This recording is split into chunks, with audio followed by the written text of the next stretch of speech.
And welcome everybody around Australia and around the world, live on Big Pond for the very final episode of the Panel Beaters for 2005.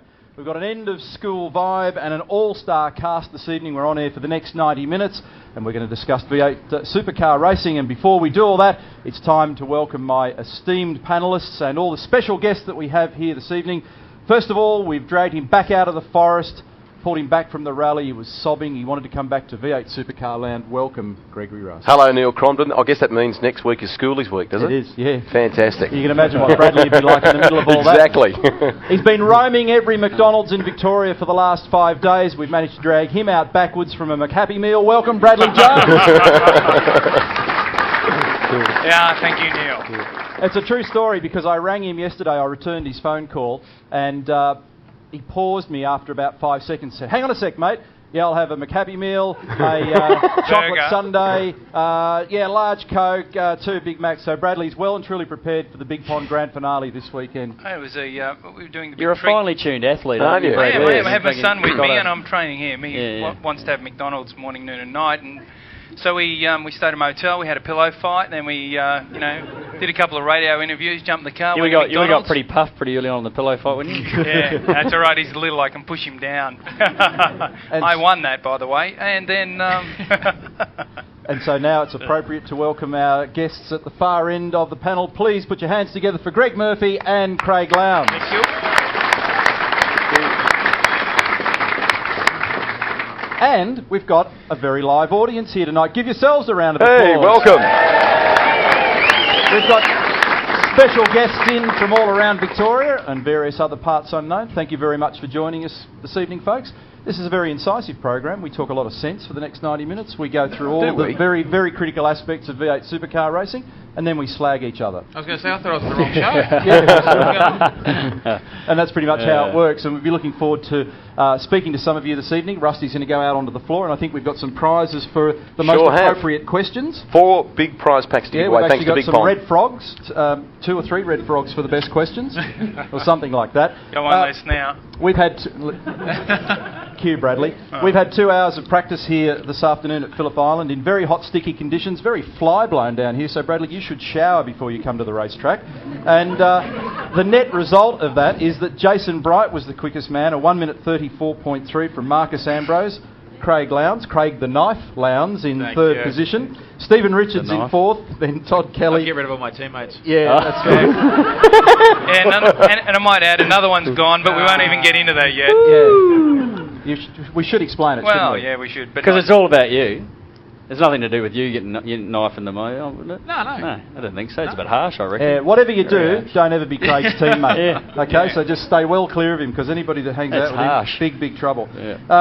Where were we? Greg Murphy, 6th. Congratulations, Craig and Greg, on a great day today. I've never had so much applause for 6th before in my life. It's fantastic. Thank you very much. We want to build you up, and then we're going to slice you. Right. Then Rick Kelly, Garth Tander, Mark Scaife, Russell Ingle in 9th position from Paul Radisich. Then Jason Richards. Stephen Ellery was the next man. Stephen Johnson, Glenn Seaton, David Brabham, who will be joining us on the program tonight. Max Wilson, John Bow, Steve Owen, Owen Kelly, Paul Morris, David Bernard. It's like a roll call. Craig Baird. Jason Bargwana, Cam McConville, Jamie Wincup, Paul Dumbrell, Lee Holdsworth, Bradley Jones, Anthony Tratt, Paul Wheel, Matty White, Simon Wills, Mark Winterbottom. 34 people in this expanded field tonight. We've got some special guests on the program, the 2 lunatics up the end. We're also going to see and hear from Garth Tander and Rick Kelly. Mark Fogarty is going to come in from Auto Action and have a bit of a chat to us. David Brabham will join us from Ford Performance Racing. It's always good to catch up with David. And Tony Cochrane may well bless us with his presidential presence. We'd be honoured. We'd be honoured to have TC here to bless the crowd, bless us, bless the racetrack, bless himself, no doubt. Hey, boys, what was the... that comes first. That's right. Exactly. Boys, what was the track like today? I mean, it's a place, you and I were talking this afternoon, it's a place that can change a fair bit. Bless you, Bradley. It's red frog everywhere. Bless Bradley. Let's move a bit closer to Crompo, excuse me. Hay fever's a real issue here, isn't it? It's got a hanky. You've managed to cover the panel in gasket cement. I'll get you next. The personality of the track does change a fair bit during the day, and did we experience that today? Is that what happened? Well, I think by the time our session started, the track was pretty much gone, as in any speed, and we're just talking here off air about how difficult it was in certain parts of the circuit, and this is our test track. We've been testing here all year, and I just said to the guys that I doubt we've really learnt a thing all year, because every test we've come to, this place. Geez, I can't help it. This place is different, and the weather has such a big impact on the speed of the circuit. And Garth Tander and Rick they'll tell you later on, but they were here last week, and the first hour and a half of the day from 9 o'clock. Track wasn't too bad, and then basically the sun came out, and the rest of the day they dropped off a couple of seconds a lap. So it's a pretty interesting sort of circuit, how much it's affected by the weather. And tomorrow could be completely different, and the cars will be completely different again. So it's pretty hard to get a set up and get a gauge on where you're at. Well, tomorrow, in fact, will be different. They're talking about a 20-odd degree day with some showers passing through and very similar conditions again on Sunday. And so today we've seen a northerly breeze here, northeasterly breeze. Every likelihood tomorrow it'll be a southerly and with a completely different... The wind plays such a huge factor. The tests that we've had here, like the last test, we were 10 k's an hour quicker down the front straight than what we were the test before, and purely because of the wind. And it is very, very difficult, and we'll probably actually change test tracks next year, even though we're not, even though we're racing here and not at Winton. We'll probably go back to Winton because it gives you a better stabilised platform and gives you a better idea on where you're at with your car, because here it just doesn't seem to really give you much of an indicator. Craig, you used to test here when you were with HRT in the old days. The last time you were here with FPR, you had a win in sort of weird weather circumstances. It's a track I know that you enjoy. Yeah, that's good. Yeah, terrific. Yeah, great question, great answer. Yeah, yeah, definitely. I was actually just trying to think about that. Broadcasting of tomorrow's weather being 20 degrees, maybe a chance of shower, southerly wind. He sounds like Peter Brock. Yeah. It does. That's exactly what I was thinking. That was Peter Brock. You scared me, man. That was. Yeah, that was. Go, sorry. Oh, yes, that was actually sounded great. Yeah. What's the point to that answer? Yeah. I don't know. Exactly. Where are you going with it? Peter Brock. That's it. Which is exactly like Brock. It will be good. It is a track that I've done many miles around, and I was talking to Murph about it, and really, like, we use Willowbank as a test track now, being based up in Queensland, and we've come here, and Marcus is second fastest, we're third fastest. Jason Bright's fastest, which is fantastic, but it is his home track, and he probably should be up there, deserving to be up there. But then there's guys like Scafie, who is lingering around in ninth, right beside the champion leader, Russell Ingall, and that'll be sensational. I don't think Scafe put new tyres on the car to tell you the truth. I reckon he did. No, he didn't. He didn't? He must have had some bloody good ones then, some really fresh. He definitely changed tyres. The best Bright did was 36.1, and then he put the new tyres on and did a 34. Well, I think most of us were in the same boat. I mean, the best lap Scafie done before that was a mid-35, and then go and do that. Everyone's touring around.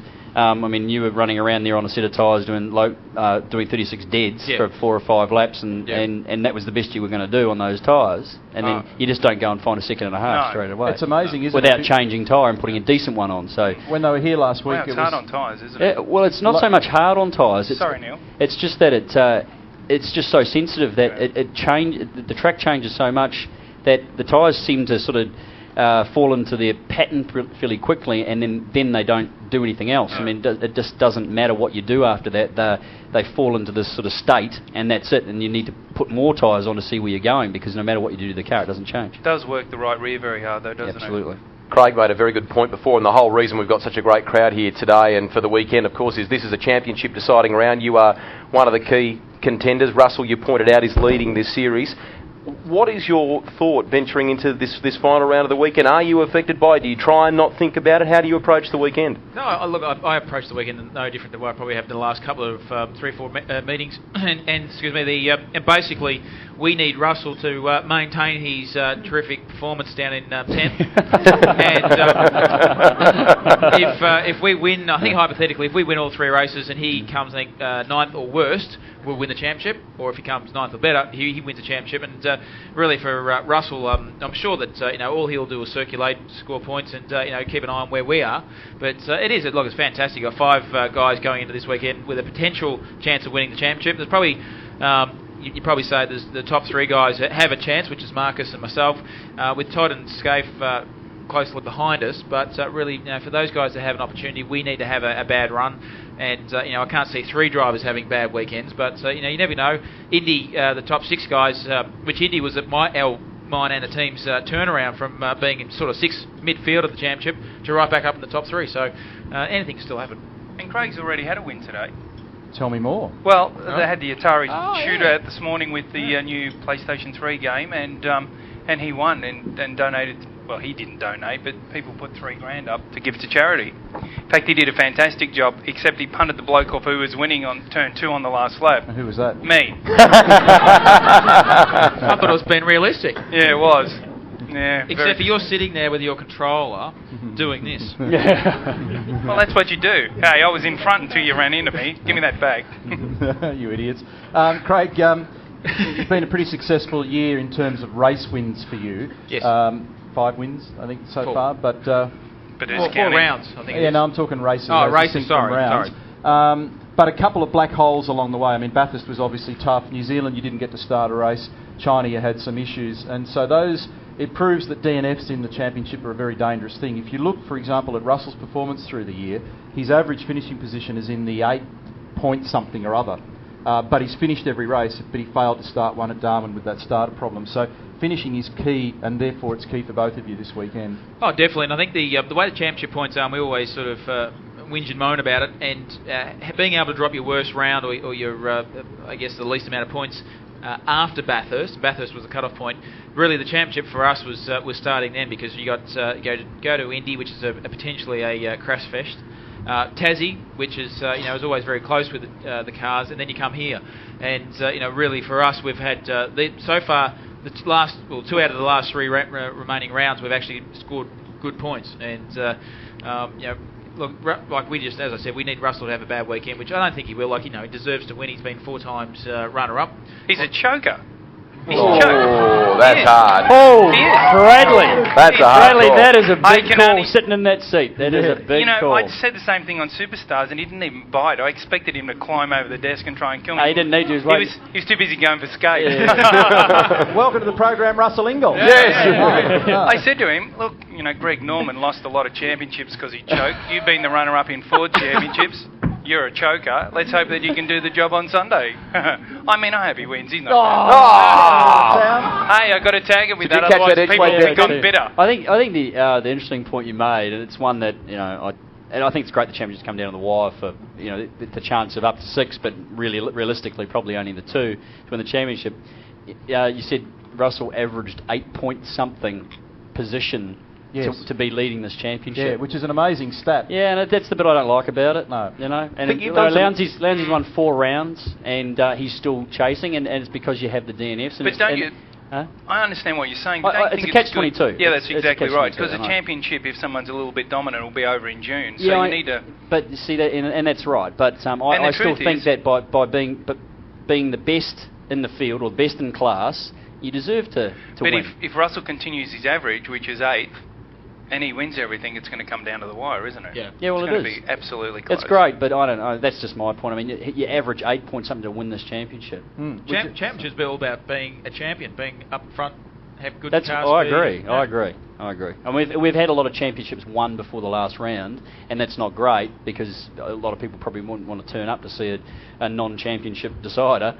But at the end of the day, we're in a competition that we go out there day in, day out to go the best we possibly can and win races. And that's my interpretation of a champion, is the person that wins races, and that's the bit I don't like about it. I know people have already done various calculations or comparisons. For example, I think Craig would be leading the series if we adopted the MotoGP style of point scoring, and I don't want to necessarily reopen that whole debate, but do we think that dropping the worst round has been a good or bad thing? I've never agreed with it because I just think it's falsifying the points. What difference would it make between you and Russell if you didn't drop a round? Well, I think our worst round was 58 points we dropped. I don't know about Russell's, but basically, we'll do one question. Because having a DNF actually having a DNF. Do you like that, Bradley? Having a DNF helps. And it was 0 points is actually not a bad thing. Because you drop 0. If we had if we used the MotoGP point score system, Craig would be leading with 328 and Russell would be second with 322. See, that's still a championship decider. Yeah. So now to your next question was what would happen if... and what's the difference in points? What about this? Mathematician Crompton here. yeah, Mr... he's got his abacus out. Yeah, Mr. Click the Fingers. Craig dropped... Hang on. Let's play a little thinking music here, shall we? Great think music, you idiots. Craig dropped. How bad was that? Craig dropped 58 in China, and just as a matter of interest, Murph dropped. What about Russell? I've dropped a few zeros. Actually, you dropped 0 at Sandown. And Bathurst and somewhere else. Yeah, Russell, Neil. What did Russell drop? Well, I love Russell's drop's working actually fairly serious because he dropped 96 at Hidden Valley because he finished every race he started. So he drops a whole lot more points. Yeah. You see, and that's where it doesn't quite work right, you know. So any other questions you want me to I think that'll do it. process for you? No. Anyway, you can go on about that one for ages, but exactly. it's come down to the wire. It is what it is, and that's a good thing. Yep. There are a few people in this paddock here this weekend that are having their final drives, either be it in V8 Supercar racing or for the particular team that they currently drive for, and we'll detail some of those shortly. One of them is in your team, Greg Paul, having his last hit out before basically stepping back for management duties. He today was down in, I think, 30th. Yeah, is that right? Or he didn't get to put tyres on. He didn't get tyres on, and they had a couple of problems there, but so he didn't get to put tyres on. And I was 27th before I put tyres on, so. Everyone had started to really make some progress and change tyres and start moving up the field, and I mean it was damn close there at one stage. There was that many people covered by only a few tenths of a second. You didn't have to sort of gain much time to move up a hell of a lot, and we moved, as I said, we were down to 27th before we put tyres on, and we jumped back up. So it's sort of not really indicative, I don't think, of his performance today. Big decision for a young bloke like that to make. Huge. I know that he's talking though about coming back for some endurance. Maybe he's even had some offers for endurance drives for next year. I mean, obviously he's going to be probably quite a hot commodity come endurance time because he's got so much experience. But he's just decided that he couldn't concentrate on both things, and the racing is important to Keys and him to be successful, and they needed two guys giving it 110% in the driver's seat and at the team, whereas he was spreading it too thin, and the business is growing and expanding, and it's a huge decision to make because, I mean, he loves racing cars. Well, that's why they started. And that's why they started, exactly right. But now their business has evolved. The Super Cheap Auto team is a big team. It's got a lot of people there, and it has to do a job. And he just didn't think that he was giving it 110% that was required. And it's huge respect. The day that he came and said, "Listen, I'm going to pull out," that's a big call. It's been a long, hard season, boys, and by the time we get to Sunday night, we'll have knocked over 30 races in a season, which puts it up there with the longest series in the world. That's a whole different perspective, isn't it? I mean, instead of it being a 13-round championship, you can almost think of it in NASCAR terms like that. It's huge. I like to think of it as races because at the end of the day, I know we are rewarding with the Tin Cups a round winner, but it doesn't actually sort of mean much because you've won 5 races this year, you've won 3 or 4 races this year, and I reckon that when you win a race in V8 Supercar racing, that's a big deal in itself and ought to be rewarded. But a lot of racing this year, a lot of travelling, a new venue in China. Just for both of you, give us your personal highs and lows for the year as a bit of an encapsulation on your year. Off you go, mate. No. The high for us would have been probably Sandown. I think that was something memorable for us. That to bring a European driver out with Ivan Muller and actually pairing up with him, and everyone probably questioned our decision and everything else. But with Ivan and that, we definitely had a fantastic race. We had a great battle with Scope there towards the end, although he had a not a deflating, but I guess a front spoiler that was disappearing on him. And really for us, the lows probably would have been Bathurst having a lead like we did, and the tosser as a driver clipping the wall at the top, and really lost our chance in that one. That was really the low. I'm not bloody pointing a finger here, but I haven't heard an explanation on what you did. Did it just step out? You weren't. I mean, I know you, and I don't believe you were probably pushing real hard. You were probably doing it pretty easy. And that's why it surprised me that I'm sorry. Jeez, you're going really good here, Murphy. No. I just wanted to know what actually happened because I didn't expect him to make a mistake, especially somewhere like there, because I know, and he was going really fast at the time. But knowing him, I reckon he was probably doing it quite easy. So what actually did happen? Why did you scuff up? Is what he's trying to say. Well, it happens. I just well, now you've tagged me the Brock. I want to say the rug was pulled from under my legs. Live life. Live life. Yeah, enjoy life. But we got to basically our strongest sector of Bathurst was across the top of the mountain. I really enjoyed that side of it, and we were pushing across. I was actually just using the the lap time as a bit of a segment, and I was just sort of pacing myself and actually coming out of the cutting and then going up over that little short shift over the hump. Yep. Actually I was about half car wide than I normally would, and as I went through the wall, I thought, oh, this will be all right. I'll just be able to sort of slide it out here and drive it up the hill. And what I didn't realise is the last foot of the road actually drops away on a 45 degrees, and it caught the top lip of that, and it actually slid the rear wheel down and actually hit it into the concrete. Now it did what our differential is actually designed to brake didn't actually brake. It broke apart where we actually didn't think it'd ever break. So, it was probably one of those unusual things, in an angle and a force. And I didn't think it was a big hit, but the boys said it was actually quite a big one. So, that was probably our disappointing one. To have a 6-second lead, probably the best car I've ever had in the mountain, and to throw it away like that was pretty disappointing. And then we had that bizarre scenario of you copping the wheel, which is that vision's been played over and over and over. And in many respects here, we probably are thankful to have you here, but for the Larry bar. It would not be worth contemplating. Well, if it wasn't for Larry's car and Larry's wheel, we wouldn't have to use Larry's bar. That's right. Exactly. But Larry stuffed you and he saved you. He just wanted me out of the race. Gives on one hand and takes it away the other. That's right. But I mean, it's something that we probably never contemplated, something actually coming through the cabin like that. That's not why that bar was there. No, I know it's not why that bar was there, but it did actually prove to be quite valuable. Definitely. But it's one of those freaky accidents when the wheel dislodged out of the car, and when it crossed the racetrack, it hit the bottom edge of the concrete wall at a right angle. Instead of hitting the rim, it actually hit it on the tyre. Tyre was still inflated, and then bounced it back, ricocheted it back straight back into my view, and it was a quite quick view. And there it was all. But Murph's highs and lows for you? Lots of lows. So we've had 7 DNFs this year, which you don't go too good when you have that many. There's a lot of rounds to drop. So Pukekohe have to be the high. What is it with you in New Zealand? I mean, what's all that about? You just turn up there, steal the cup, and then go home again. You could save everybody about $1 million, and we could just give you the cup now for next year and save us having to go there. Hey, you give me the points in the cup, and listen, I'm happy not to go. It's fine. So are we. I don't know about the 80-odd thousand Kiwis that turn up every year. I don't know if they'd be very happy. Exactly. So that was great. It was listen, I don't know. I can't explain it. The question keeps getting asked. What the hell are you doing over there? Why do you?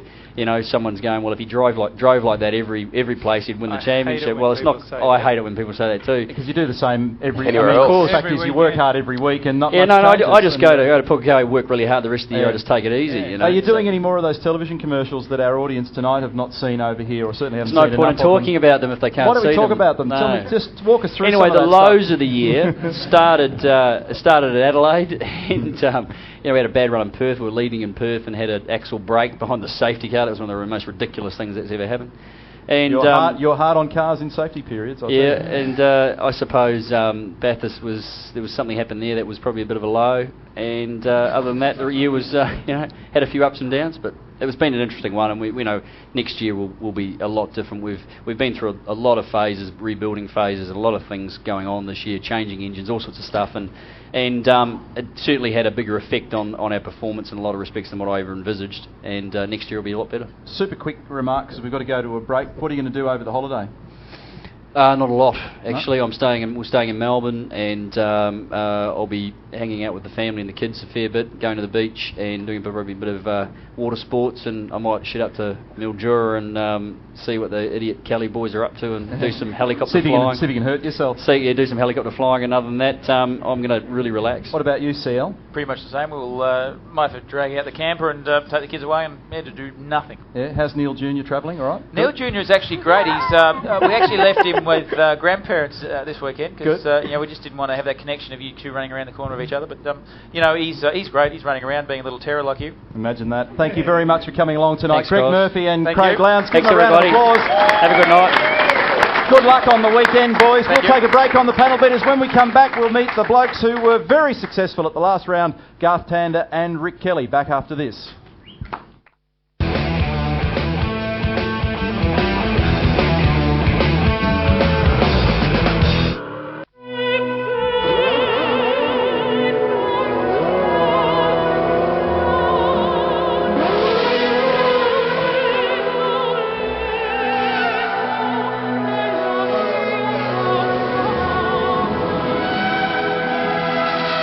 The people who make the fuel for Ferrari also make Australia's favourite premium unleaded petrol. Shell Optimax. Premium performance and protection. This is Mick. He loves his family and his V8 Supercars.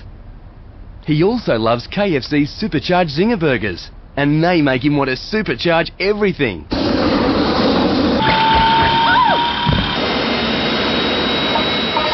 Because KFC's supercharged Zinger combines the awesome whole breast Zinger fillet with extra grunt hot sauce. Where will it end? Taking the V8 to the races. You watch the action on TV. Now read about them in V8X Magazine. V8X Magazine, dedicated to just one thing, V8 Supercars. Showcasing some of today's best writers and award-winning photographers. V8X brings you all the news and in-depth interviews demanded by today's V8 Supercar fans in one action-packed magazine. V8X, the #1 magazine in V8 Supercar coverage. Out now. As a business owner, I have to conserve cash flow. I wish there was a way to generate more customers. Something to help me out in the slow times. What I need is a business-to-business support network. What I need is a holiday. What I need is freedom. Bartercard is the world's largest business-to-business trade network that guarantees you new customers and access to over 45,000 other businesses. Get a piece of the Bartercard action. Call 1-800-804-800.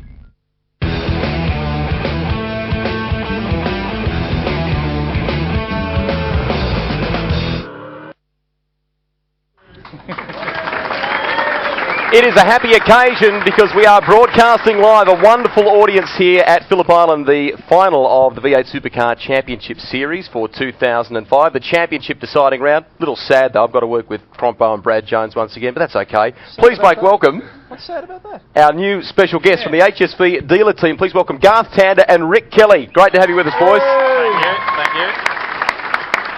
Big week for you blokes in the build-up, a major sponsorship announcement and some good things in the pipeline for next year. Absolutely. Hot on the heels of our good weekend down in Simmons, we announced on Monday night that Toll will be our new naming rights sponsor. So fantastic news to keep a loyal sponsor that's been in the category for quite some time, to see them actually increase their commitment to the category, because we've seen a lot of sponsors leave the category over the last couple of years. So Toll will be even bigger next year, and they want success, and so do we. So it's a pretty good fit. Give us your assessment on today's practice session, and I ask that because you guys test here. You tested here very recently. I know the track has a weird sort of personality about it. What's your assessment on today? I don't think the track. The times don't indicate how everyone's going with their car. The times indicate how everyone's tyre conditions are, basically. Okay. You can probably do 1 or 2 laps and then the car will drop off almost a second, and then you don't get much response from it setup-wise. So the weather was quite similar to this when we tested here last week, and we sort of knew the track was going to be like that, behave like that today if the sun stayed out. So it's really. It probably says that Bridie's got better tyres than Marcus, who's a little bit better than Lowndesy, who's got better tyres than Richo, and so on and so on. So tomorrow, when we've all got the same brand new tyres on, will be when we know where we stand. But you guys were very quick when you were here last week, and I understand the lap times when everybody was testing here last week were quite a way further down the road than the numbers we're seeing here. You fellas ended up being 7th and 8th, Rick? Yeah, they were a bit slower, but again, at the test day, midday or between 1 and 3 when our practice session was, on the test day were quite slow as well. Right. So unfortunately that you put the good tyres on in the morning and belted out a good time, and basically you could have just done nothing all day and you would have been pretty right, and it's the same here. I think we saw in today's session, once you go out there and put one time in, you might as well do nothing, to be honest, unless you've got another cold set of tyres. You're not going to go faster, and we saw the top 10 basically remain the same for 2 hours or whatever it was. You guys did an outstanding job at Simmons Plains at the Ferodo Triple Challenge. Not very often that you see 2 cars from the one team looking as strong as you did for the 3 races down there, so that must have been a huge boost for your engineers, mechanics, everybody, the management of the team, yourselves individually. It would have been a heck of a deal to come away from that, having ticked the boxes so successfully. Yeah, I couldn't catch him, no. That was a drama. Yeah, look, it was a fantastic result for the team, because both cars were inside the top 10 all weekend and inside the top 5 most of the weekend. And you don't see it very often, do you, across 2 cars? Not for any reason other than it's just hard to do at any time with any car, with any driver, let alone doing it with 2. I think it probably says that that these guys last year had a very, very good setup, and Rick missed out on the win down there with an engine drama. So we basically just capitalised on the work that they did last year and improved it a little bit more. And to be honest with you, that was the best car I've ever had. It was just fantastic, and without sounding flippant, it was almost easy. The car was you really never looked good. like as though you were going to be rolled at any point in time. So I'm looking forward to that again this week. Yeah, good. Lots of luck with that one. Yeah, now right. listen, what we want to know though, more importantly, is what kind of level of dinner table chat actually happens at your place, because your wife Leanne is going Formula 3 racing. That's a bit of a personal question. Yeah, Cromwell. so I want to know, I mean, do you guys sit there and say, you know what, if we just drop the ride height 1 mil and go 3 clicks on the front bumper of this car, it'll just make it better? Or do you talk about normal things like Bradley does, like McDonald's? Or No, we talk normal things, because obviously with us both having a very heavy interest in motor racing and being a big part of our lives, that you could very much go into sensory overload if you continually do it 24/7. It's a very straight answer, young Garth. Well, it's true. So actually, to be honest with you, we don't talk that much because we're never actually home at the same time. You don't talk much? No, we don't talk. Well, we're married now. We don't talk much. Oh! I know she won't be lilistening. Yeah. So Hi, Leanne. Yeah, good work. You're going good, mate. That'll be the end of it for you this weekend. Right, yeah. Now, Rico, what's been happening with you? I think more recently, you're a big fan of anything remote control. Were you and Todd out recently? I think tell us about that with the boats. Well, any activities away from the racetrack are a drama. Like everything, racing car drivers like anything dangerous, motorbikes, all that sort of thing, and we're not allowed to do... slagging your wife, for example. That can be really dangerous. It can be very dangerous. So you're not allowed to do anything. So we've got onto remote control boats of all things. So yeah, last Sunday we all lobbed down there. There was a whole heap of people and ran amok for a couple of hours. So it's been quite a lot of fun. Where do you run them? Patterson Lakes. They do some insane numbers too. Did I read 66 mile an hour today or something? Yeah, we got 80 out of it last time. It's actually more dangerous than riding a motorbike. Last time a bloke nearly lost his leg. They come flying out of the water at you. They almost take your head off. The prop's going 15,000 RPM. So. It's a bit of a problem, but we've obviously spent a fair bit of time at the workshop lately with the toll thing going on, and really we say it every time we're interviewed. Every race it gets taken to another level, and it was funny, like this time last year I was thinking today I'd get out of the car and write a track map and go away for a couple of hours and have a hot dog or whatever you do and come back and jump back in, but it's just so intense now. Like we even take computers home and go over data, until all hours, and you just got to do that these days. It's quite incredible. So being so intense, probably looking forward to the break, I'd say. At this stage of the year, everybody is very much interested, of course, in the Big Pond Grand Finale and the championship deciding round, but a bit of movement in the paddock. The great thing for you blokes is that things are stable in the driving and team department for 2006, but there are a lot of people on the move beyond this round, be it leaving or stopping driving or moving on from different teams, aren't there? There's a bunch of movement, and it's probably not all listed here. Mark Winterbottom leaves Mark Larkham this weekend. He's off to FPR. Paul Wheel, we've detailed earlier in the program. He's leaving PWR and he's going to concentrate on management. Question mark over Anthony Tratt. Toll becomes involved in the HSV dealer team for next year. Glenn Seaton, big weekend for him. He had his 200th round start in Tassie at the last round, 201 for this one, and then off to who knows where in 2006. And I was talking to him just before the program started, and he still hasn't got anything. Certainly some endurance drive offers, but he doesn't have anything concrete at this point for it's sad, really. It is a bit sad for the early part of the season. We have a question mark over what's going to happen with Castrol's involvement. They put out an announcement earlier in the year saying that they'd be no longer the naming rights partner in Larry Perkins' outfit. So what happens there, and what happens with Castrol, and where do they invest next year, if at all? Cam McConville's on the move, and he'll be leaving Gary Rogers Motorsport, and we fully expect him to turn up at PWR, but they can't announce that just yet. Steve Ellery, he's on the move from 888 Race Engineering and Better Electrical, and of course West Point will disappear off the DJ cars, and he'll be backing himself, and I actually had to laugh at... picture of Dick on the back of the car. Yeah, picture of Dick. And I had to laugh when I looked at the front page of the magazine, one of the magazines in the last couple of days, and the headline was Dick Inc. So, Dick Inc. That's a good one, isn't it? Dick Inc. Yeah, backed by I might Dick have to buy some of that. Yeah, you could probably use some of that. What are you going to use it for? Well, I don't know what you'd do with Dick Inc., but I could do with some.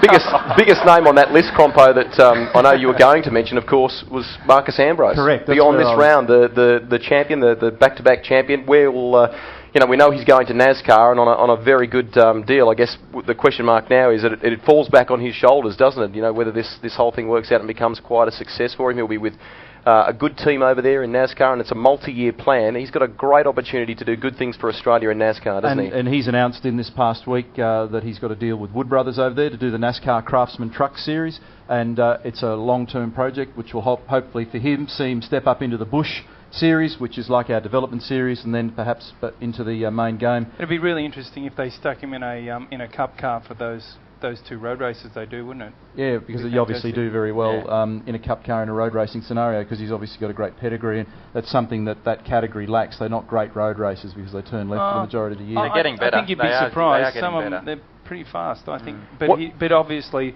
when the Trans Am guys turn up, they usually... that's what I meant. I mean, he's certainly more comfortable doing that than a lot of those guys, just in terms of the background. Garth, we heard from Rick about what he likes to do in terms of spending a bit of spare time goofing off with various toys. What about you when it is time to decompress? So if you don't talk motor racing, what does go on at Club Tander? Well, I actually work on her bloody race car. So we've just bought a new car from Germany, landed at home late last week, a new F3 car. So we'll be racing that next weekend, final round of this year's Australian Championship in preparation for next year's Australian Formula 3 Championship. So Christmas time will be spent working on Leanne's race car, as much as I love her and love doing it. Is she an abusive driver? Does she get out of the car afterwards and go, what happened? You know, how this is the biggest heap I've ever driven in my life. We have the biggest arguments about fair income. I'm telling you, understeers, fix it, Garth. I want to fix it now. Have you ever seen an Apex, honey? I'm sure that works at three. It could not be healthy for us, but it seems to work. So. Yeah. What's it like navigating the shopping centre car park? Actually, how's that go? we did do a tarmac rally together once, and I was driving, she was navigating, and came over the headset, get out of the bloody driver's seat, I'll do it myself. So we did, and I got us lost in the navigating. All right, so once we get past all that stuff, then what do you do? Is it motorcycles, swimming, flying, water skiing? It's remote control boats for this idiot. And do you actually race them, or do you just all go down there and run into one another? We'll run into each other if we race. We're not that organised. We're not that good. I thought you might be a member of a little club or something. Yeah, it is. What's the club called? Lee Diffie couldn't pronounce it. Yeah, I can't pronounce it. What is it? The PLPRCBC. Yeah. Jeez, I'd like to see you try and say that 3 times. We have a new entrant for the Guinness Book of Records as far as acronyms are concerned. Run that past us again. Well, how it come about is we went down to EIEIO. What was it? Yeah, pretty much. We went down to the Patterson Water Sports Centre, and there's a heap of old blokes standing there with their what do you call control. old, Rick, by the way? 35. 35, 40. Yeah, right. Get off. I digress. Get off him. It's been great having them here, hasn't it? Yeah, piss him off. Anyway, so there's a heap of old blokes there with their remote controls, and they had ping pong balls so no one gets poked in the eye on the end of it. They would have loved you blokes. They had their hats on with their badges all over the hats, and that was quite interesting. So obviously we chucked our boats in on the same frequency as some sailing boat. And they all left pretty quick, so we stole their name and off we went. Good work. What is it again? The PLP RCBC. Okay, remember that. We'll all be proudly wearing those shirts when we turn back up next year at the start of the season, won't we? Proud members of the EIEIO. Exactly. We might just change it to that. Boys, thank you very much. Great work today. 7th and 8th for the HSV dealer team for Rick Kelly and Garth Tander. Put your hands together for them once again. They did a great job in Tassie. Who knows what they can do this weekend. We'll take another break on the panel beaters. When we come back, we'll hear from the Führer. Tony Cochran's with us together with David Brabham.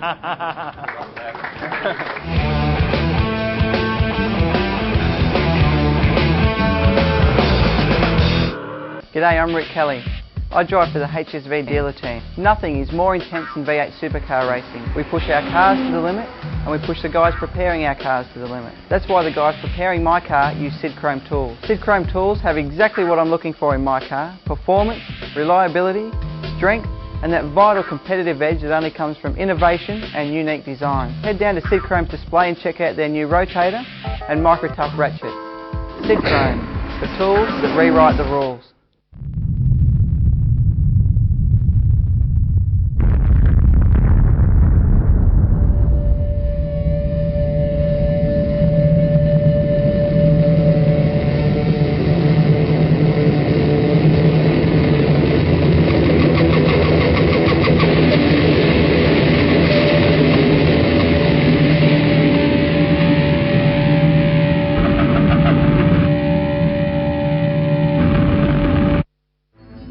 everyday life, we tend to take some things for granted.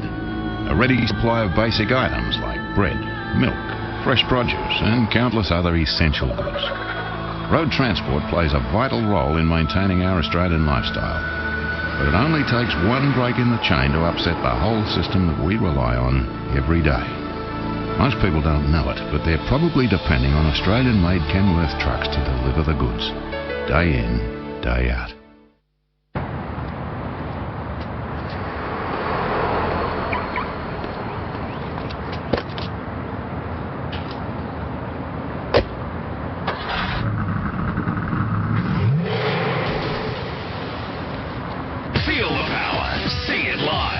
V8 Supercar Big Pond Grand Finale at Phillip Island. Kids 12 and under free.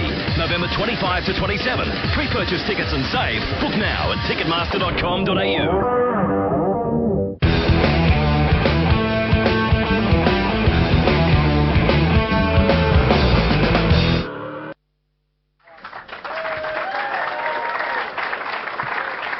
Thank you, everybody. Welcome back. Are you enjoying yourselves this evening with this talk fest of V8 Supercar racing? Yeah! Well done, right on cue. Extra red frogs and water for you folks. Thank you very much for joining us. This is the Big Pond Grand Finale. We're live at Phillip Island, and look, it's time to be upstanding for HRH, Prince of the V8s, Tony Cochrane, His Royal Highness. Welcome. Thank you. Welcome. Welcome. Sir, it's a pleasure to have you with us. You're so sir. full of shit. Oh, come on, turn Hey, up. hey, hey. Easy Can't swear. family program. And down the end, can't quite see him down there at the moment. Big round of applause for David Brabham, one of our old mates. Your Royal Highness, it's a pleasure to have you here this evening. The state of the V8 nation. Thank you. Where are we at? Sorry. Tony, welcome to the program. Very good, thank you. I thought we'd get to that eventually. Yeah, we like to be nice occasionally. Thanks, Cromley. That's very decent of you. It's good to see that you've chucked out idiot features over there and put me on the panel. Yeah, anyway. that'd be Greg Rust. That's a vast improvement in the panel maker. He's got a great head for radio. He has got a fantastic head for radio. Tony, big year. As I said to the boys before, we're coming up to the end of 30 races in 2005. We've travelled to New Zealand. We've travelled to 6 states and 1 territory. We've travelled to China. We've got 49 points in it between first and second in the championship. 5 blokes theoretically are in the hunt for this championship, or realistically though it's 2 people.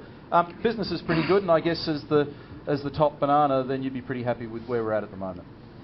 Yeah, the top banana is pretty happy. I think we've had a fantastic year. We've really lashed out and had a real go. Taking on China was a hell of an effort, and that sort of worked, and was a bit of fun as well, and showed really how great our championship is, and how much we're an exportable item. You know, every Australian should be really proud, particularly our fans should be really proud of the fact that right now our championship goes to just over 110 countries, 855 million homes, and we're starting to become a real world product, and that's a great pat on the back to everybody in the championship, particularly the teams and the drivers and the team owners. They've done a hell of a job. It's been a great year. Really, really a great year. Now, what wasn't great was you being out until 2:30 last night or this morning. So tell the truth, you're feeling a little on the dusty side, aren't you? I am. I'm. You know, I could see you could do with a shave. Lose your razor? When you get to, honestly, when sleep in the car. hey, far from us to Bry, right? It's not a problem. You got a bit of colour back in your face now, though. I know what he was doing. I see you need a shave as well. You went together, were you? No. You heard it here I first. just like him, okay? Brabham and Cochrane. Like this. That's right. No, look, honestly, when you get to my age, 35, you've got to start to cut back. One of the things we've been asking the drivers is highlights, your high for the year and your low for the year. What would be your high as opposed to your low? Live appearances on the panel beaters would be number 1 for Big Pond? Absolutely. Well, my low for the year, I think, was trying to drink Melbourne Dry last night till 2:30 a.m. in the morning. No, I guess certainly a high for the year. There were several. I thought Bathurst this year was amazing. Yeah, I thought it was an outstanding race. Unbelievable race. I thought that having all the new facilities nearly finished, I thought Shane Howard and his team, the job they did up at Mount Panorama was superb. I think the way they're helping continue to clean up the mountain and return it back to family groups. Can I just interrupt you there on that subject, Tony? Because I got to admit that I didn't get up there to the top this year just through work pressure, but in years gone by I have been up there, and I'd have to say, in all sincerity, we've been having a bit of fun with you tonight, but I feel as though we haven't been up to speed enough in terms of our cleansing up the top of the element that discourages families from being up there. Where are you at on the TC scale of 10 in terms of making that a genuinely family-friendly area and really giving motorsport fans back the top of the mountain? Oh, well, I think they've already got it back to a large degree. We only had 9 people arrested this year at Mount Panorama. Only 9? Which it sounds... And 7 of those were drivers. No, no, but in all honesty, I think we have cleaned it up a hell of a lot. And to be fair, IMG started that process 4 or 5 years back. And there's a lot more work to be done. Clearly there's a lot more work to be done. But, it is a fantastic place, and it's an awesome racetrack. It's a great racetrack, and it's the greatest place to watch our cars. And it was a question without notice to you. It is a question that gets fired to us a bit from time to time, and I qualified it by saying, I hadn't been up there this year, so I don't know what the state of it was. But it's certainly something that's a passionate topic with a lot of our audience, because it's an area they do want to be able to freely visit without any even perceived threat. As they should. As they should. Well, there was more people, as a sport sometimes we get very unfairly targeted. There were more people arrested last year at the Sydney Cricket Ground at the Test than there were in the whole entire championship year last year at V8 Supercars. I've always said those cricketers are crazy. Yeah, that's right. They throw balls at each other. That can't be right. But in all fairness, sometimes we get a bad rap for no real reason at all. But so certainly Bathurst was a highlight. Yep. China was clearly a highlight. Yep. What was your low light? Very proud Australian in that. Oh, look, I think last night, wasn't it? Yeah. No, it wasn't actually. Last night was a pretty good night. Yeah, it was. You want to share? You want to share it with the class? Smells like it from here. No, shut up. I think there were 36 reasons. Is he still driving next year? I'm still driving. Yeah, you can do that when you own the team. But I'll turn up shaved. Be nice. I'm surprised. I thought it was a cut-off age. I didn't know we let people go past 60. No, you do. Focus. Yeah, I'm trying to. Look, I don't think there was a real standout low moment. It's a funny thing. 9 years now of what I call the modern championship. And the low moments are sort of getting less and less, and the high moments are getting bigger and bigger, so it's quite good. Well, it does take a lot of managing. It's a business where there's a lot at stake, a lot of money, there's a lot of ego, there are a lot of competing interests, so I'm sure juggling the family interest across the board in this paddock are a battle at the best of times. I've never come across any egos in the paddock. Imagine that. You and I met way back when, as it was about to all start. It's interesting because I've never asked you this question before, but think about today now and go back to the period when you first became involved passionately in the whole thing. Is what you've achieved now somewhere near what you dreamt in the very beginning from when we first met? Oh, hell no. I would just be completely lying to suggest that. And those that know me well know I never lie. And if you believe that, I've got some land in Queensland that hardly ever floods that I'd like to tell you. But Mosquito Flats. But no, the championships kicked on unbelievably more than what I ever dreamed possible. I think that, just small things that really appeal to me. The fact that, this year the championships raised over $400,000 for kids' charities. Who would have ever dreamed 9 years ago we could do that as a group? The fact that, at the other end of the scale in Tasmania, the whole field's covered by a second in qualifying. Who would have dreamed when you look back here at the results here 9 years ago that the whole field would be covered by a second? We've had, 8 round winners this year from 12 rounds. Things like that were, unheard of. We've got so many sponsors now in the sport. We've got so much more television than we ever dreamed possible, most of it live throughout Australia and New Zealand and Europe and the rest of the world. So, look, no, it's way beyond my wildest imagination, Cromley. David, I'd like to drag you into the conversation now. We're ignoring you up sorry, there. Yeah, sorry I'm to just have you sitting up there on the end. Sitting in the FPR seat now, for these last couple of rounds of the championship. We've seen you here dating back as far as 1993 in V8s, where you've made an occasional appearance for an endurance race. That's correct, here and there. But you've now been able to sink your teeth into the sprint racing, which I'm sure is something you've wanted to do for a while, because familiarity in these cars is critical to being able to get the achievements that I'm sure that you covet, based on what you've done in sports cars where you've been massively successful. Yeah, it's Tony was talking about how the championship has grown. I mean, I've come back several times and I've seen this championship grow, and it makes it tougher and tougher to actually come down here and actually be competitive, because the times are very close. And when I came out first in '93, I think it was, I actually qualified in the top 10, but I think I was about 2 seconds off the pace. You just can't do that now. What were you driving? Winfield 93 Commodore, Winfield yeah. Commodore. Oh, right, okay. Yeah, just got into the top 10 and we finished 4th, and all that. First time at Bathurst, first time sort of with the car. So now, fact, forget it. I mean, you're 2 seconds off. You're in another championship. Yeah, that's right. You're not even in the hunt. So I've seen it grow and grow, but I've seen it get more and more competitive, and it's fantastic. It's a fantastic challenge for anyone in this championship to do well, because you can be just slightly off and you're actually way behind, but you're only a couple of tenths behind. Not a bad day for you today. 34 cars out there, 16th, and I'm sure there are 15 reasons why you're not thrilled with that, but that's starting to get to where you probably want to be in this field. I mean, tell us about your day, but also tell us about whether or not V8 Supercars is something that might appeal in the future. You've still got pro-drive commitments with the Aston Martin program, I understand, in Europe and America next year, but is this something that you might do more frequently? Well, let's go to the first. What was the first one? How was 2 questions? Two complicated, questions. Yeah, sorry, mate. Tell me about today, and then tell me about the future. Actually, I was quite happy today until I actually put a new set of a better set of tyres on, and I kind of went pear-shaped after that.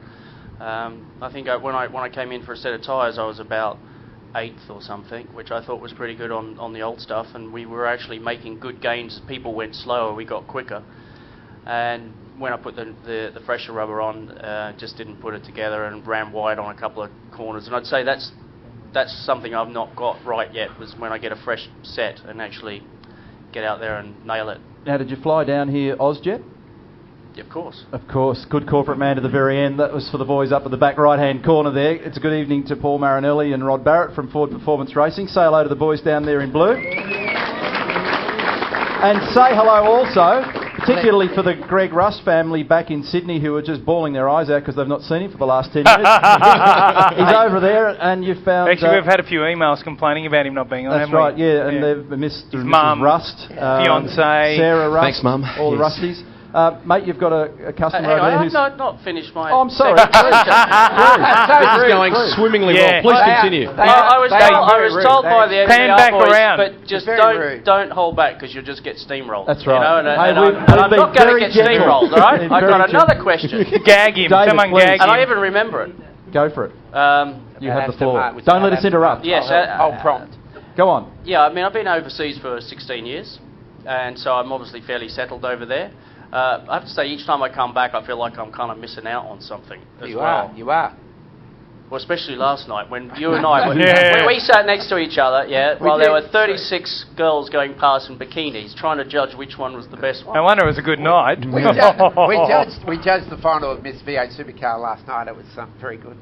Yeah, I can see that. Recommend it. You'd recommend it. Yeah, and absolutely. Yeah. And he did say, I think you'll be back in a year after this. Yeah. And your wife Lisa's back in the UK at the moment. Watching. Wife and kids are fine, actually. A big hello to them back over in Europe at the moment. www.bigpom.com.au. Yeah. She's got the boyfriend up there now. And, Is it okay if we cross to Greg now?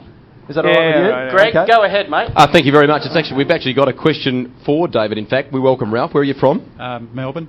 Now, you wanted to ask about the long-term prospects and whether David might be back here full-time. No, David is not a homosexual, Ralph. That question is totally out of line, I'm sorry. Hang on, you guys were suggesting that we were together last night. So. No, Tony is, but you're not.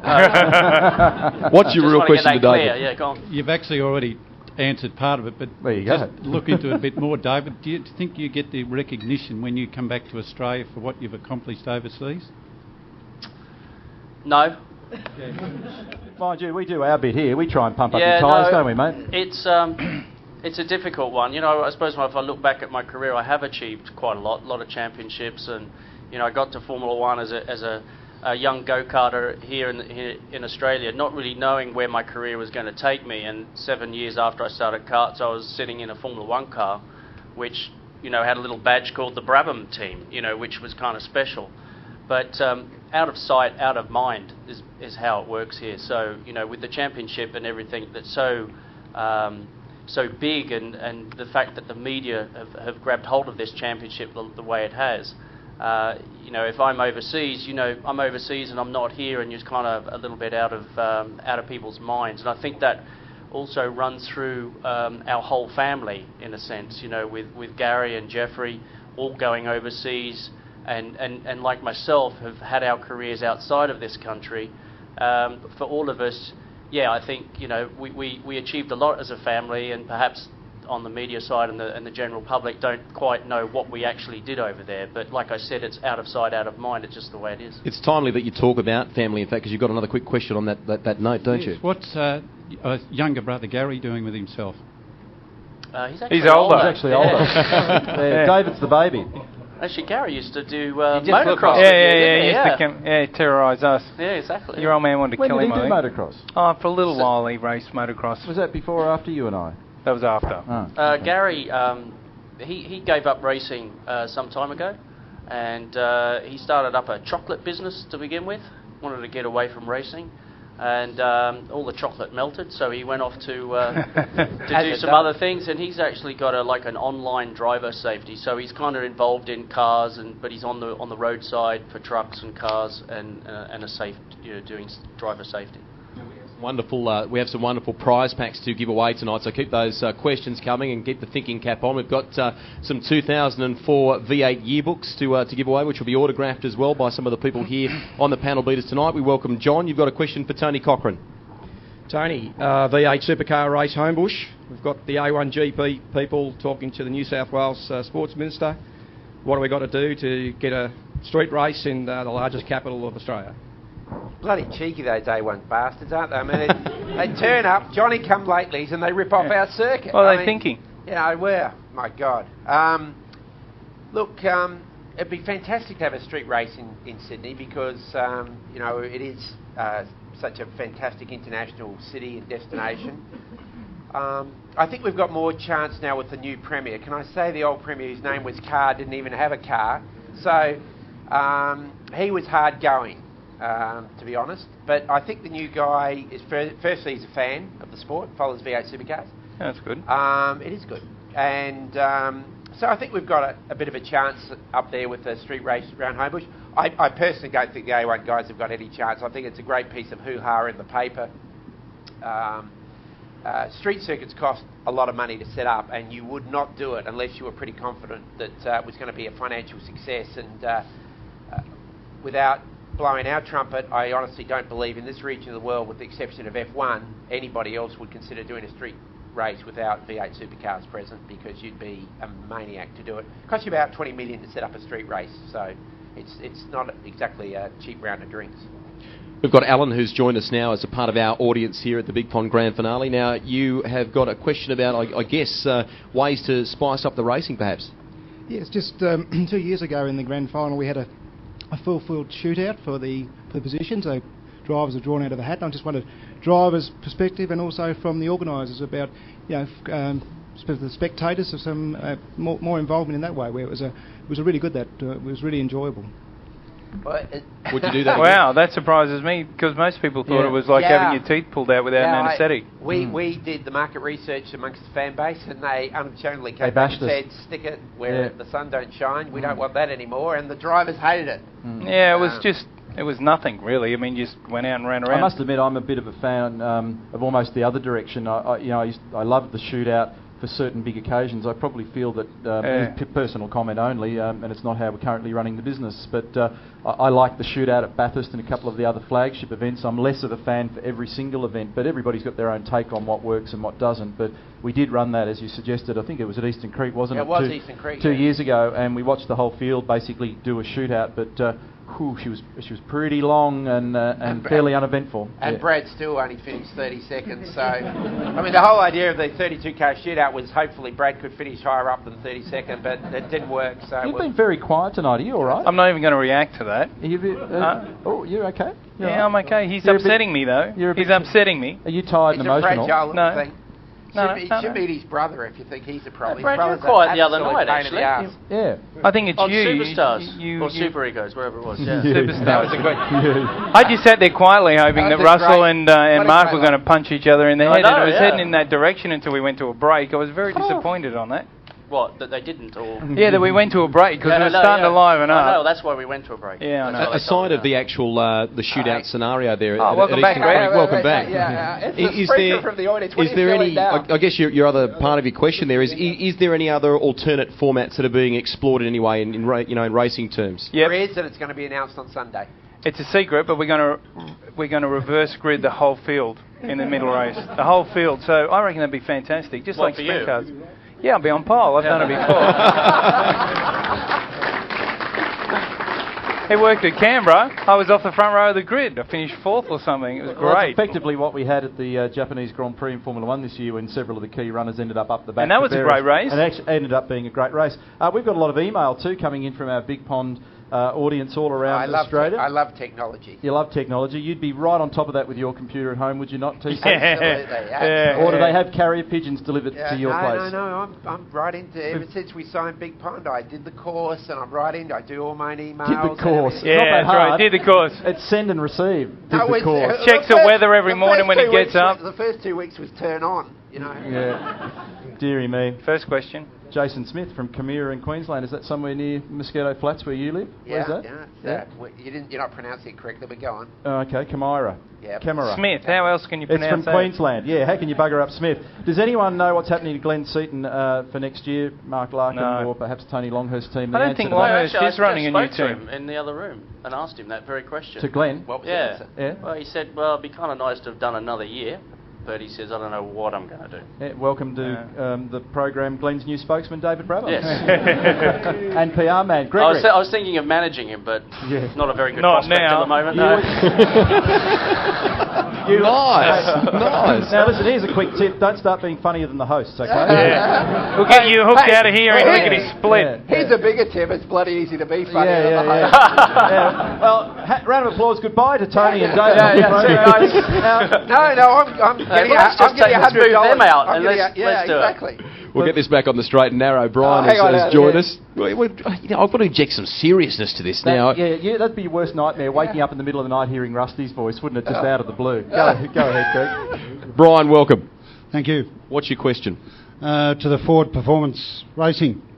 When is the new Ford going to be up and fully racing on tracks around Australia, if not overseas? David's not going to know the answer to that question. Do you want to throw a headset on one of you two clowns? Sorry, I say that. What are you talking about? Yeah, which Ford? You're talking about the BF. new model. The new model, I think he means. Yes. Is it the new model? Yeah. 2007. Which they're going to run it next year. We've actually got some comments to make about the 2007 car because there's a vehicle underneath us this weekend that reflects what could be the spine of the 2007 car. And I've had a look at that car, Neil. And I've had a look at it too. Mm-hmm. Who wants to make a remark about that? Would you like me to throw in a technical comment here? Or? You, technical, got to be kidding. The steering wheel's usually in front of you, Tony. Yeah. What did you think of it, Neil? No, the new car's going to have 4 wheels. Yeah, fantastic. So what do you think of it? Well, I think it's an interesting idea. I think it'll make life a bit simpler and hopefully a little less expensive. And Tony, are you plugged into this discussion, or is this? No. Not in the slightest. And you could care less about technical issues. Mate, the moment this category starts to consult with me on technical issues, we're in the shit. A lot of trouble. I couldn't agree with you more. But I've got to say that it's an interesting platform because what they do is we'll all have the same floor pan, and then they'll just put the bodies, basically cut all the floor out of the car and sit the bodies over the same floor plan. Looks pretty good down there. Did you have a look at it? Yeah, I thought it looked good. So basically, as Brad says, the platform of the car, the spine of the car will be equal across both the brands. the cross member, the cars will look rails. exactly like they look now, Yep. but just the bits that you don't get to see, which cost a lot of cost money. a lot of money, will cost us a lot less. And as I understand it, the teams will still be responsible for their own intellectual property in terms of the Yep. cage design and the Yep. areas where they look to seek even performance if gains. they make the cage, all So the if you guys were really technical, you'd have it up here in 3D and it'd be swiveling around. This one's now. turned off. Haven't you noticed that? Yeah. I just got it up so I look like I know what I'm doing. I just thought it was dark. All right, no, this Hang is on, the let me test. just. What do you do? What do you do to get it back? What do you do? What do you do? Oh, you just touch it. See? Oh, no, Tony. Yeah, look at that. Have a look what he's got going there. Yeah, it's just a screensaver. I don't have anything on here. That's an interesting looking. Why is the girl standing on her head? Yeah. More importantly, with a Coke can in her hand. Sorry, I don't want to talk about that. What's the donkey got to do with the story? Yeah. And more importantly, what are you doing in the photo? I'm the donkey, you idiot. I'm giving a Swedish massage. We have email here from Oh, Jeff. we've got I'll email. save you from yourself, Chairman. I have email here from Jeff. We've heard a lot about what Mark Larkham is looking to do with his team in terms of either selling it or selling it part thereof and his franchise. What sort of money would it cost to do that? How does the franchise system work? Bradley is probably someone as a team owner who can answer that question with some degree of intelligence. I don't really know, Neil. No, what they do is we all have franchises, which one for each car, level 1 and level 2, and there's a certain number. How many level 1s are there? Is there 13 20? level 1, so Yeah, 26 level 1 26. cars, and then there's still currently 9 level 2. I think I got that right. And there's a few for sale at the moment, so it's probably a good opportunity for Avesco to buy 2 bags, so we don't have to worry about people not turning up. That thought has crossed our mind. Be a fantastic idea. But anyway, Are you a seller? Because you no, couldn't I'm not be a driving seller. anymore. You You're still buy it? driving? Yeah. Okay. And when I stop, I'll put someone else in the car. I'm around for a while. I don't know that Larco's. Yeah, I thought that'd excite. Yeah, I don't know that Larco's found anyone to buy in the business, but he there was a lot of talk about it at the start of the year, and I think it stimulated a bit of interest, but he hasn't sorted anyone out at this point. I think, in fairness to Mark, I think what he's trying to do is he's trying to find a financial partner who can get him further up the grid. You know, he needs some serious resource, and so he was looking at selling 50% or a number like that down to help the team overall. So you've got to admire him for that. And, I spoke to him about it in Tasmania, and he's still actively looking for the right partner, and that's an important thing. If you're going Has he had a lot of interest? Yeah, if you're going to enter into that kind of partnership, you've got to be very careful. You've got to make sure the chemistry's right. Yeah, you need the right people. There has to be a way of embracing the correct culture, or you'll in fact damage your team. So I think he's doing that with due diligence, and he'll probably ultimately end up with someone in there that no doubt can help him and slide it forward. We've got more email here from the UK, David, from the old Dart. Oh, I Your see. corner. I'll just change my accent here. It's Lisa your wife. Brabham. It's the wife, actually, the wife she heard about last night. She says you're divorced. Yeah. Honey, is that what you wanted for Christmas? I wasn't spending that much. But Don't bother coming home because you don't own any of the house. That's what it says there. This is from Rob in Hampshire, in England. And he heard us mentioning during the last round of the V8 Supercars that the program is viewed in Europe and that the Channel 10 coverage is shown same day in full on Motors TV, which Bradley knew that. Bradley knows his Motors business TV, inside out. live. We go live throughout the whole of Europe, and then it's replayed on the Wednesday. Yeah. So we do have a global audience, which is fantastic, and people, of course, are watching us and listening to us all around the world on Big Pond. The question from Rob, how does the category manage spiralling cost? His fear is that we could go the way of the British Touring Car Championship, which obviously put paid to Super Touring globally. Oh, well, we're not that silly. And knackered it, in fact. And DTM. And DTM, yeah. So what steps are we taking, Tony? I think that, well, that's a Tiga issue, really. But to be fair, I think Tiga have done a pretty good job this year, really looking at that, reviewing it. There's a number of changes coming in next year. The year after, there's a lot more changes to keep costs under control. The fact that we have a control tyre has been a huge cost-saving device, for want of a better word, for the championship. If we were I'm not too sure.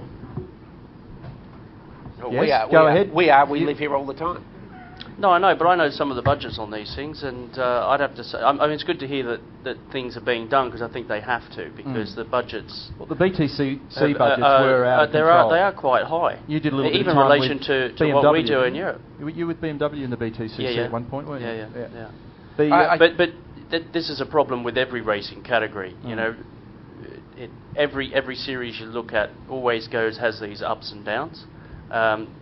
This series is on a fantastic growth at the moment, and it's always that fear that the bubble will burst. And I have to say, coming down, I would have said that there is definitely an element of that happening, and it's nice to see those changes coming in. But a bit like you guys don't test that much during the year, but teams are going to relay that money somewhere else to find that advantage because it is so close. It being so close is going to give the series a little bit of a problem because of the amount of money people are investing in other technology. I have to say though that if you took all of the professional categories of motor racing around the world and we created a graph that said cost versus entertainment, that the V8 Supercar model is probably as close as you get to an ideal model because absolutely. I don't disagree with that, but I hear at what the you're same saying. time as those costs go up, sure, and the teams get bigger because they need more people. Yeah.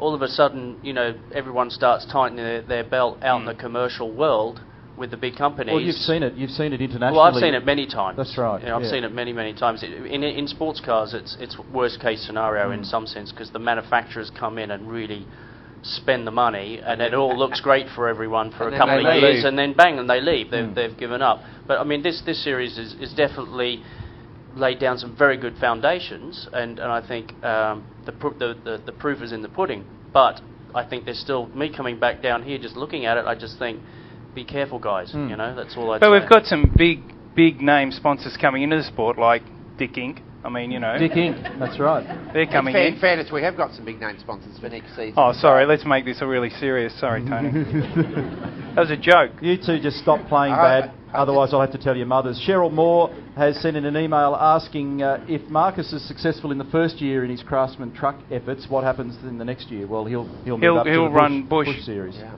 And if he's successful in that, then after a year or two, he'll get into Nextel Cup. Nextel, yeah. James from Newcastle asks, will Marcus come back to race at Sandown and Bathurst next year? I doubt it. Very Clashes much. with the race. Yep. Well, they race every weekend. Yeah. Almost. Yeah, imagine that. They have a 6-week period in the middle of their season where they race every weekend, and some of them run truck cars, bush cars, and Nextel Cup all on the same weekend. Unbelievable. I think it's been great. We have another question here. V8 Supercars every weekend somewhere. We have another question here from Louise. Can you two play nice tonight? I was saying we were agreeing. You weren't another listening. question. I never listen to these two. I've got another question here from Louise. How do you get the job as compere of this place? Yeah, I often ask that question. You have to know all the right people in Southport. Louise asked the question, please explain how Mark Scape was able to get hold of Russell Ingall's tyre collection in Tasmania. Oh, it's a rule. It's a rule, yeah. So there's nothing clandestine about it. It doesn't get enforced terribly often. I think it's only the second time in the history. I don't think they told Russell until after the race or something. No, I heard that as well. Yeah. Because he'd be twitchy enough, wouldn't he? Yeah. And just to explain to our audience...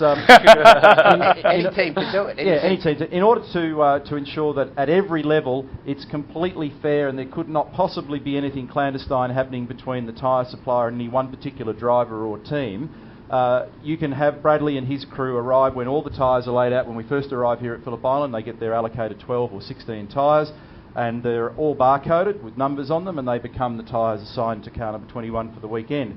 Now, if I was a competitor and I thought, gee, Bradley's personally supported by Dunlop and maybe there's something going on there and they've snuck in some qualifying tyres into the mix from Japan because they're mates or whatever, I can come along and say, see that set of tyres over there, they are now mine. Did they do that, or did they just get the tyres that he qualified on and get that for? Or did they get the whole lot? After they'd been allocated, they were able to then come along. Okay, so they took his allocation. Took his allocation. They swapped allocation. So there's They're not trying to psych him out at all. No, I was about to say, there are 2 points to that. Number one, you could never question the integrity of our series partner Dunlop, and that would never happen, so but it's there just in case for some reason. But the second part of it is it's a wonderful mind game to play. Oh, yeah. So if you're going to try and wind up Russell, why not steal his tyres and go, no, on the way out the door. So that's what that was all about. Hopefully that will explain that to you, Louise. Do you have any remarks, Bradley? Anything incisive to add to that? No, that's exactly why they did it. That's a good question from Louise. It's an excellent question from Louise. Just did it to rally. Where's Louise from? Don't ask me questions like that. Yeah, she's... she could be from Albury with a question like that. No way. If she's from Albury, Bradley will know her. Yeah. Here's one from Albury. Yeah, very good, Neil. But funnily enough, we've got one from Albury, this time from Mary. Oh, Do you know Mary. Mary? Yeah, good. How good's that? Right on cue. I know half a dozen Marys And from Albury. I'll bet you do. And she's asking a question about the control chassis, which may be introduced in 2007. It's on show, and basically, what do we think of it? So we commented on that a moment ago. I think it's going to be pretty good, and I don't think it will change the pecking order of the competition at all. We've got just what's the bit at the bottom of her email about? And my husband wants to speak to you about. No, it just says Albury. That's just your crook eyes, Tony. It's time for us to take a break. You idiot. We need to take a break. Don't call the host an idiot, or the host will get you back. Would you please thank David Brabham and Tony Cochran, the chairman of Avesco, and good luck this weekend, David Brabham in the Ozjet Ford Performance Racing Ford. And we'll take a break. When we come back, we'll probably have Glenn Seaton, and we may have Wayne Caddick, or is Wayne Caddick vanishing? Wayne Caddick is vanishing, so we probably have Glenn Seaton back after this. Oh, Mark Fogarty's here as well. Back soon. Mark Fogarty. Another judge. That was first prize. That's another judge from last night. Another judge.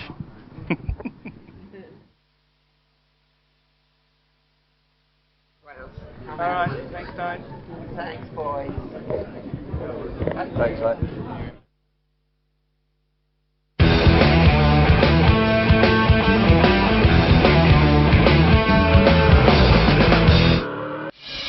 Taking the V8 to the races. You watch the action on TV. Now read about them in V8X Magazine. V8X Magazine, dedicated to just one thing, V8 Supercars. Showcasing some of today's best writers and award-winning photographers. V8X brings you all the news and in-depth interviews demanded by today's V8 Supercar fans in one action-packed magazine. V8X, the #1 magazine in V8 Supercar coverage. Out now.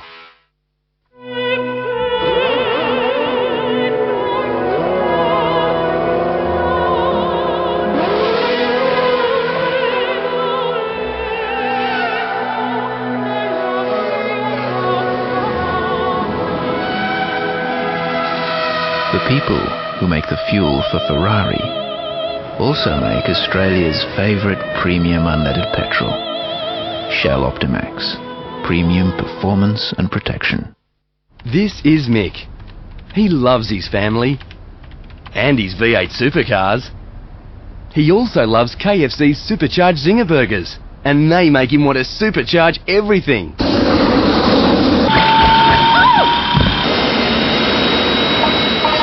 Because KFC's Supercharged Zinger combines the awesome whole breast Zinger fillet with extra grunt hot sauce.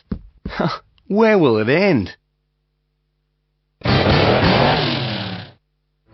In everyday life, we tend to take some things for granted. A ready supply of basic items like bread, milk, fresh produce, and countless other essential goods. Road transport plays a vital role in maintaining our Australian lifestyle. But it only takes one break in the chain to upset the whole system that we rely on every day. Most people don't know it, but they're probably depending on Australian-made Kenworth trucks to deliver the goods, day in, day out.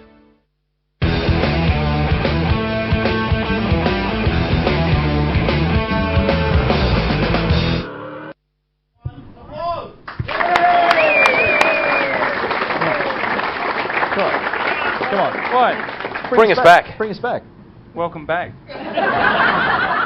He said it with such authority too, didn't he? I told you I wasn't going to do it. One of our broadcasting greats. There's something wrong with you at the moment. You're on 7 cylinders. Oh, am I? Yeah, you were like at the last show too. I was Lift. not. You were. I was fine. I'm one of your best friends. Only I can tell you. It's like having bad breath. I'm the only one that can tell you.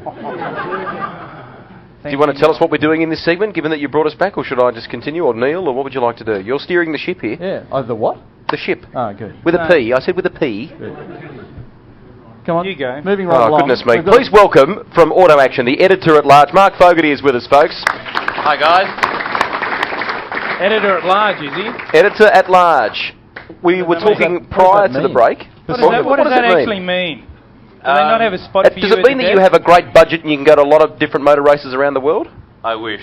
But you do. I just get to roam around and cover basically what I like, I guess. So it's a pretty good job, yeah. Since we last saw you on the panel, do you have any articles here in now this? trying to get rid of me and applying for it. Really?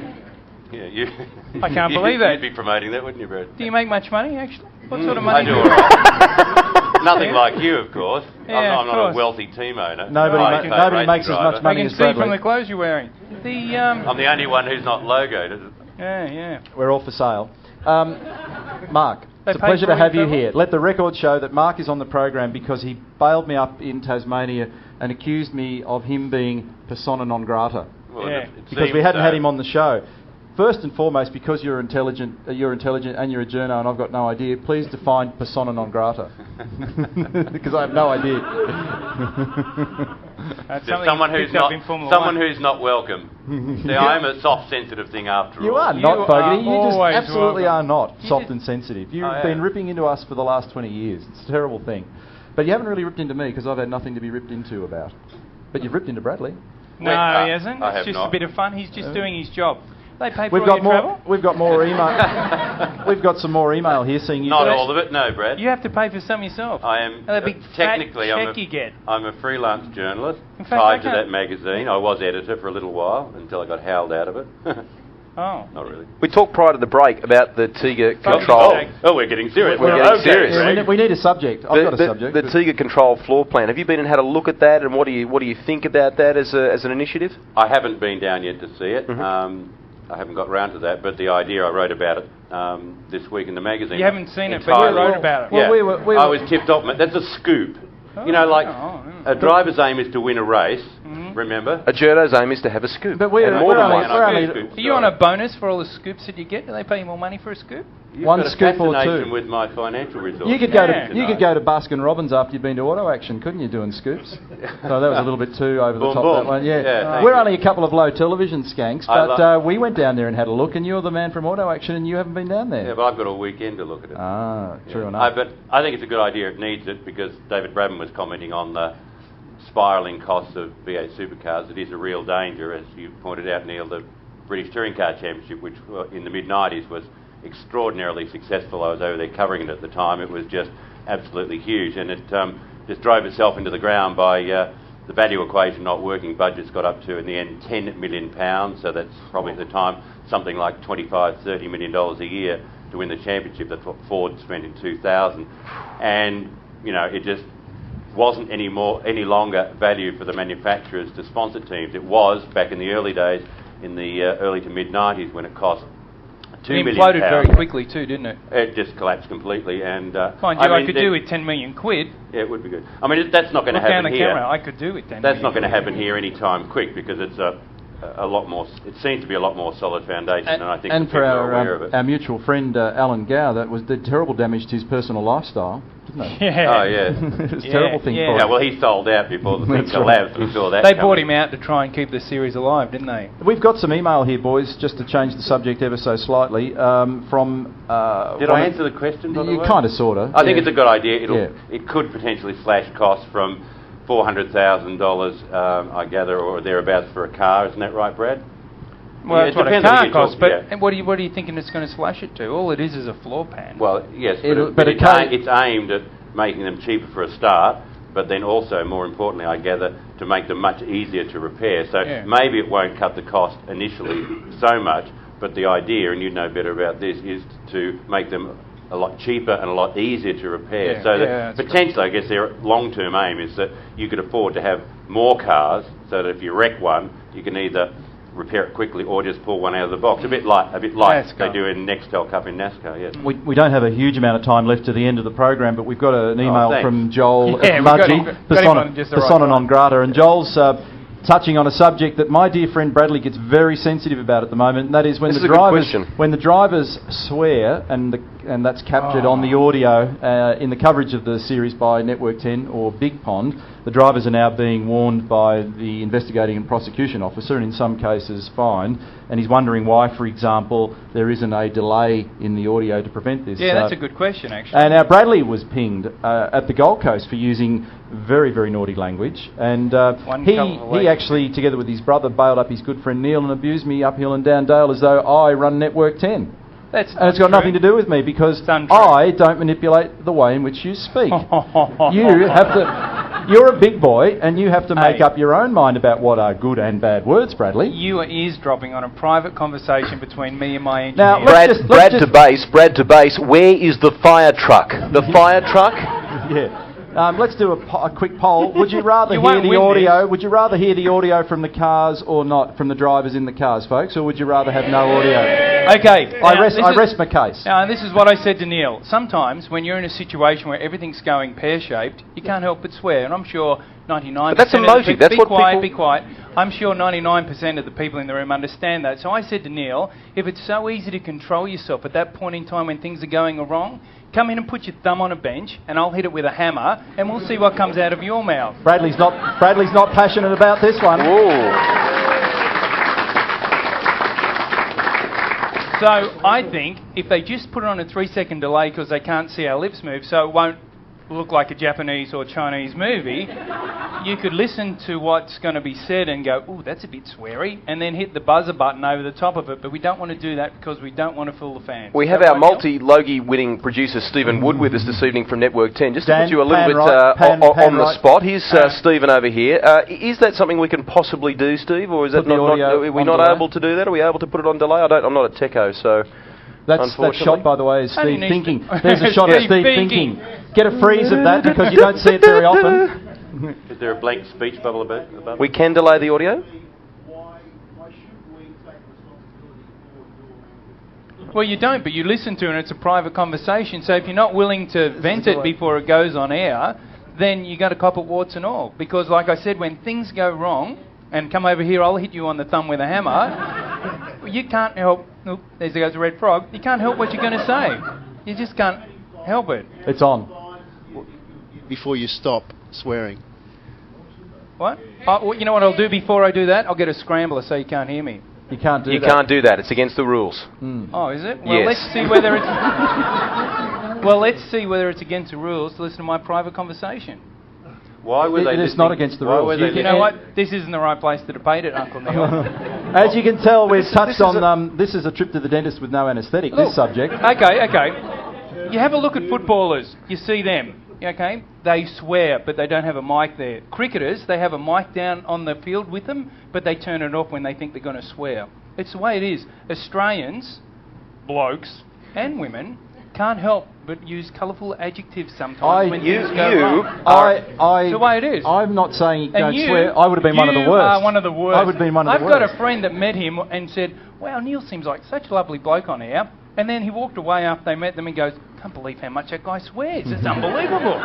Now listen, Joel from Mudgee, thanks for opening up this subject. That's great. You're a huge fan of NASCAR, and one of the big things they do is allow fans to get their headsets and listen to the team and listen to what's going on during the course of the race. So why would you want to prevent a fan from being able to hear what Fans do listen to it on I know that. That's what I'm time. saying. So why would you want to stop them being able to do that? I don't. All I want you to do is when you broadcast it from the circuit, just use a 2-second delay, and when you hear someone swear, beep it. I'm fascinated to know, why were they listening to you? Was it a slow part? No, of the he had a shunt, and they asked Bradley whether he was okay. Oh, that's new. And he said he wasn't okay, or words to that effect. And I can perfectly understand it, but it is genuinely quite a delicate subject, because a lot of the drivers feel quite strongly about the fact that when they get sprung in an emotive moment, they are getting pinged for it. Yeah, and but they don't do anything to footballers because they don't have mics in their face at that point in time. In fairness to Network 10 and to Big Pond, this is not an us issue. This is between you and... I didn't say it was a you issue. Yes, you did, because you and your brother just absolutely slaughtered me at the last race. It's good to see you haven't taken that too personally, Neil. I've only got 3 minutes of this program left. Does it say Chief Executive Officer on my business card? I don't think so. No, so leave me alone. Now, I didn't start it. You started it. We've got one here from Wayne in Maryborough, and he wants to know, with the changes coming in 2007, will the engines be the same between both the Ford and the Holden? The answer to that is no, they will not be the same. Mark, having been persona non grata for so many months... Common cylinder heads, though. Common cylinder Possibly. heads. Yeah. Yes. There's a lot of areas of commonality where the cars will be drawn together to try and keep the competition close. We're wrapping up the 2005 season. Just give us a very brief summary and overview from you on what you feel the season's been like. Very strong. Fantastic. Very Thanks, Mark. And it's all come down to this weekend. it's a shame that the eventual champion probably won't be the guy who was the fastest or won the most races, and that's not.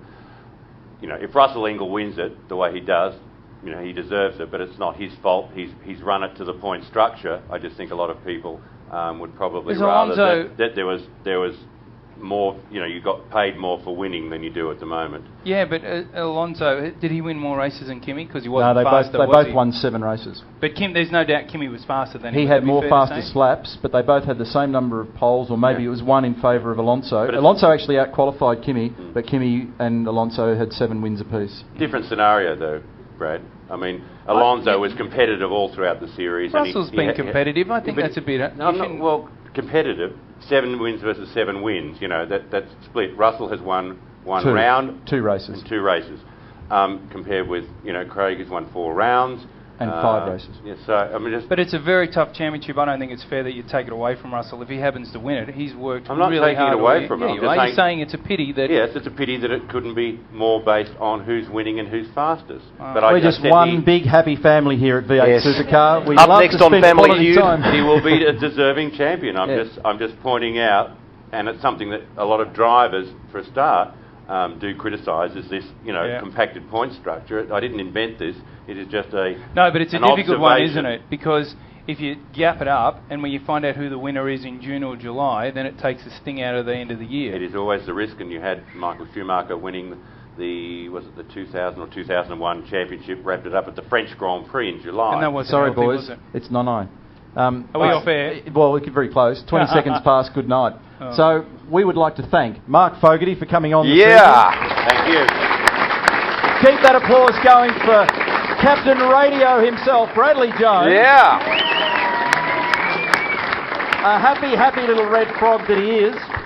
My good buddy Gregory Rust, thank you very much. Thank you, Crompo. Thanks to the audience. Some prizes coming the way of our questions. We'll have a quick Q&A between ourselves and work out who we're going to throw some prizes at. Sincerely, thank you very much for coming in and joining us tonight, folks. And I hope that you at home, wherever you may be, have enjoyed the panel beaters. Thanks to Big Pond for 2005. Been an absolute pleasure bringing you the program. We have a heap of fun, and we'd like to do it more again in 2006, and we hope we'll have your company again next year. Thank you once again for coming tonight, folks, and we'll see you next year. Have a great Christmas. Have fun.